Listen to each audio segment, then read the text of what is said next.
ചില സമയത്ത് നമ്മൾ ആഗ്രഹങ്ങളൊന്നും നടക്കാറില്ല അല്ലേ? അപ്പോൾ പെരുന്നാളായിട്ട് എല്ലാവരും ഒത്തുകൂടാമെന്ന് പറഞ്ഞിരുന്ന ആ ഒരു ടൈമിലാണ് ആൾക്ക് സുഖമില്ലാതെ ഹോസ്പിറ്റലിലോട്ടാവുന്നത്. അപ്പോൾ എന്തായാലും ഇപ്പോൾ അസുഖമൊക്കെ ഭേദമായി വീട്ടിൽ വന്നിട്ടുണ്ട് കേട്ടോ. അപ്പോൾ പിന്നെ 90ാമത്തെ ഒരു പിറന്നാൾ ആഘോഷിക്കാമെന്ന് കരുതിയിട്ട് മക്കളും ചെറുമക്കളും എല്ലാവരും കൂടെ ഒത്തുകൂടുന്നൊരു ദിവസമാണ്. അപ്പോൾ നമുക്ക് കസ്റ്റമർ പറഞ്ഞിട്ടുണ്ടായിരുന്നത് 3 kg വെയിറ്റ് വരുന്ന വൈറ്റ് ഫോറസ്റ്റ് കേക്കാണ്. അപ്പോൾ എന്തായാലും പരത്തിയിട്ട് ചെയ്യാൻ ആൾ പറഞ്ഞിട്ടുണ്ടായിരുന്നു. കാരണം ആളിൻ്റെ എണ്ണം കൂടുതലാണ് കേട്ടോ. അപ്പോൾ ഞാൻ എന്ത് ചെയ്തെന്ന് വെച്ചാൽ 2 kgയുടെ ആ ഒരു ബേസിൽ തന്നെ 2 തവണയായിട്ട് ബേക്ക് ചെയ്തെടുത്തിട്ട് ആ ക്രംസ് മുഴുവനുമായിട്ട് കട്ട് ചെയ്തിട്ട് ഈ ഒരു ഷേപ്പിലാണ് കേട്ടോ ആക്കി എടുത്തിട്ടുണ്ടായിരുന്നത്. അപ്പം എന്തായാലും ആ ഒരു കേക്കിൻ്റെ സ്പോഞ്ച് മുഴുവനായിട്ട് ഈ ഒരു കേക്കിനകത്ത് വെച്ച് കൊടുത്തിട്ടുണ്ടായിരുന്നു.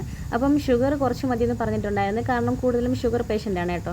അപ്പോൾ അതുകൊണ്ട് തന്നെ സ്പോഞ്ചിൽ കുറച്ച് മധുരം മാത്രം ചേർത്തിട്ട് പിന്നെ മിൽക്ക് മേഡും നട്ട്സും കൂടെ ആഡ് ചെയ്തിട്ടാണ് ഈ ഒരു കേക്കിനെ ഫിനിഷിങ് ചെയ്തെടുക്കുന്നത്. പിന്നെ അതുപോലെ തന്നെ ഒരുപാട് ക്രീമും ഒരുപാട് ഡിസൈൻ വർക്കൊന്നും ചെയ്യാതെ തന്നെ വളരെ സിമ്പിളായിട്ട് മാത്രമാണ് കേട്ടോ ഈ ഒരു കേക്ക് ഞാൻ കസ്റ്റമറിന് കൊടുത്തിട്ടുണ്ടായിരുന്നത്. പിന്നെ സൈഡിൽ ഫുള്ളും ചോക്ലേറ്റ് ഡെക്കറേഷൻ വർക്കാണ് ചെയ്യുന്നത്. അപ്പോൾ കേക്കിൻ്റെ ഫൈനൽ ലുക്ക് വരുന്നത് ഈ ഒരു രീതിക്കാണ് കേട്ടോ.